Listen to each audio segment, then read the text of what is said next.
आज हम बात करने वाले हैं एक बेहद महत्वपूर्ण डेवलपमेंट के बारे में। हाल ही में आपने देखा होगा कि कई आर्टिकल्स पब्लिश हुए हैं जिनमें बताया गया कि अमेरिका ने भारत को $33 मिलियन की वेपन सेल को मंजूरी दे दी है। यह निर्णय ऐसे समय आया है जब ऐसा लग रहा है कि भारत और अमेरिका के बीच व्यापार संबंधों से जुड़ी तनावपूर्ण स्थिति धीरे धीरे कम हो रही है। हाल ही में दोनों देशों ने LPG लिक्विफाइड पेट्रोलियम गैस को लेकर एक बड़ी डील की थी और उसी के बाद अमेरिका ने भारत को $93 मिलियन के हथियारों की बिक्री को मंजूरी दी है। यह वही हथियार हैं जो भारत ने ऑपरेशन सिंदूर में पाकिस्तान के खिलाफ व्यापक रूप से उपयोग किए थे। इस नए पैकेज में भारत को 100 जैवलिन मिसाइलें और बड़ी मात्रा में एक्सकैलिबर आर्टिलरी गोला बारूद मिलेंगे। जैवलिन मिसाइल क्यों महत्वपूर्ण है? यूक्रेन रूस युद्ध के दौरान यूक्रेन ने जैवलिन एंटी टैंक मिसाइलों का बड़े पैमाने पर उपयोग किया था। इन मिसाइलों ने कई रूसी टैंकों को नष्ट किया।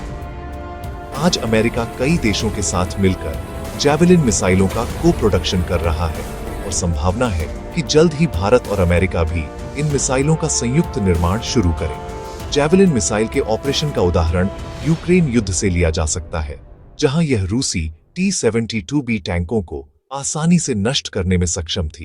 भारत के पास अपनी एंटी टैंक मिसाइलें हैं, लेकिन जैवलिन की परफॉर्मेंस इतनी शानदार रही है कि भारत ने इन्हें इमरजेंसी रूप से खरीदा है।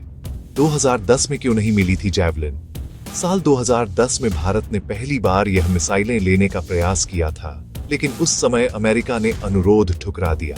माना जाता है कि पाकिस्तान के विरोध के कारण इस डील पर रोक लगी।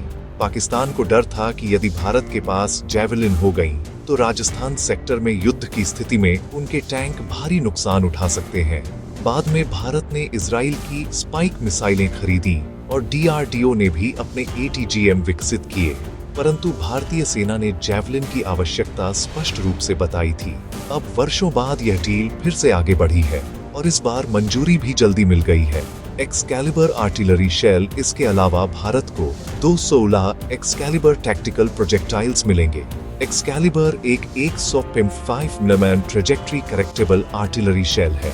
यह सामान्य शेल की तरह सिर्फ ऊपर जाकर गिरता नहीं, बल्कि अपने चरम बिंदु से ग्लाइड करता हुआ सटीक निशाने पर पहुंचता है। इसकी घातक सटीकता की वजह से इसे ऑपरेशन सिंदूर में पाकिस्तान स्थित आतंकवादी ठिकानों को निशाना बनाने के लिए उपयोग किया गया था। इनकी रेंज लगभग 60 किमी तक होती है और भारत के पास मौजूद M777 हॉवित्जर के साथ ये पूरी तरह संगत है। भारत अमेरिका रिश्तों पर प्रभाव। इस डील की मंजूरी से संकेत मिलता है कि भारत अमेरिका रक्षा संबंध पहले की तरह मजबूत बने हुए हैं।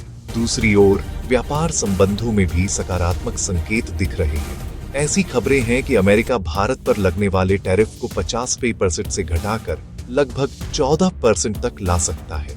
अमेरिका में महंगाई बढ़ रही है और प्रशासन पर दबाव है कि व्यापारिक तनाव कम किए जाएं। यही कारण है कि कई नीतियों में बदलाव दिख रहे हैं, जिनमें H-1B वीजा पर रुख नरम होना भी शामिल है।